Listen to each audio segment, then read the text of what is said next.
Assalamualaikum warahmatullahi wabarakatuh. Perkenalkan, nama saya Trisha Mayamana dari Prodi Dedika Kebidanan. Di sini saya akan memaparkan materi tentang obat hipertensi, preeklamsia dan eklamsia. Pertama-tama adalah hipertensi. Hipertensi adalah kondisi ketika tekanan darah terhadap dinding arteri terlalu tinggi. Hipertensi merupakan salah satu penyebab utama kematian ibu dan janin. Penata laksanaan hipertensi pada kehamilan terdiri dari dua jenis, yaitu penata laksanaan farmakologis dan penata laksanaan farmakologis. Yang pertama ada penata laksanaan farmakologis, yaitu yang terdiri dari dietary apotheker to stop hypertension atau DASH, melakukan olahraga atau aktivitas fisik, mengurangi asupan natrium, kemudian hindari konsumsi alkohol, berhenti merokok, dan faktor fisiologi dan stres dan kalsium. Sedangkan penata laksanaan farmakologis terdiri dari pemberian antihipertensi lebih dari 140 per 80 mg/Q.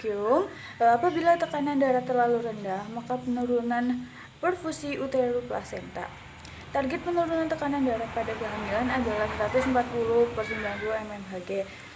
Dan tidak ada keuntungan yang didapatkan dengan menurunkan tekanan darah lebih rendah lagi. Tekanan darah lebih dari 170 per 110 mmHg akan dianggap suatu kedaruratan medis dan dianjurkan untuk mendapatkan perawatan di rumah sakit. Kemudian hipertensi ringan pada ibu menyusui dapat dipertimbangkan untuk penghentian obat sementara dengan pemantauan ketat.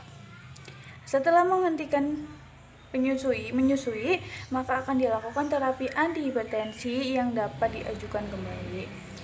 Dalam mengatasi hipertensi pada ibu hamil, maka akan dilakukan pengobatan di mana obat yang dianjurkan seperti antihipertensi pada kehamilan diantaranya seperti medildopa, clonidine, CCB atau calcium channel blocker, kemudian beta blocker, labetalol, kemudian hidrochlorothiazide dan ARB.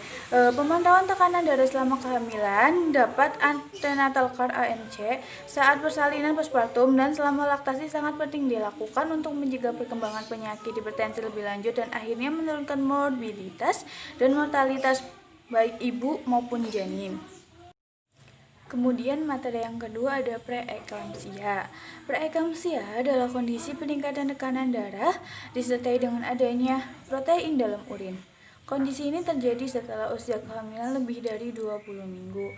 Preeklamsia akan teratasi jika janin dilahirkan. Namun, ibu hamil akan mengalami preeklamsia akan diberikan beberapa penanganan seperti untuk mengatasi keluhan dan mencegah komplikasi.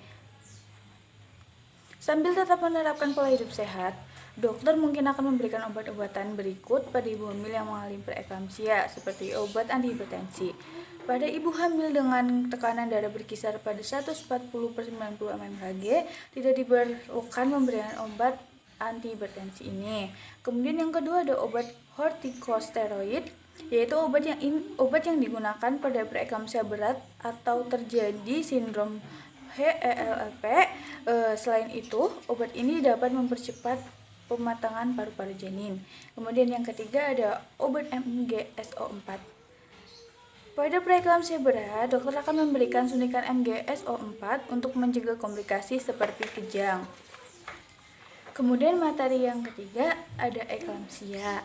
Eklamsia adalah kondisi kehamilan yang ditandai tekanan darah tinggi dan kejang sebelum, selama, atau setelah persalinan. Kondisi ini selalu didahului dengan preeklamsia. Satu-satunya cara untuk mengobati eklamsia adalah dengan melahirkan bayi yang dikandung.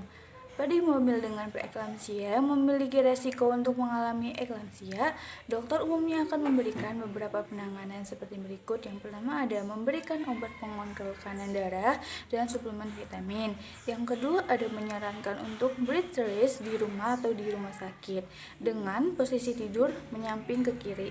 Yang ketiga ada memantau kondisi janin dan ibu hamil secara berkala.